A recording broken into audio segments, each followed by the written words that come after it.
Od fizikalnih procedura radimo sa ortopedskim, traumatološkim, reumatološkim pacijentima. Svakako bih preporučila svim pacijentima koji imaju dermatoloških problema da pokušaju osobito sa naftalanokupkama i fototerapijom, pacijenti sa neurodermitisima, atopijskim dermatitisima i naravno psorijazom i psorijatičnim artritisima. Također vrlo smo dobri u rehabilitaciji nakon operacija ugradnje totalne endoproteze kuka, totalne endoproteze koljena, imamo izrazito dobre rezultate. Također imamo i sportski odjel gdje rehabilitiramo pacijente nakon operacija prednjih križnih ligamenata, meniskusa i drugih sportskih ozljeda.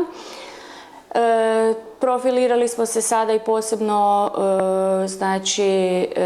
rehabilitiramo pacijente i nakon operacija ramena, također totalne endoproteze ramena i najčešće operacije mišića supraspinatusa, znači neke rekonstrukcije, artroskopije ramena, gdje također imamo jako dobre rezultate i pacijenti su nam izrazito zadovoljni.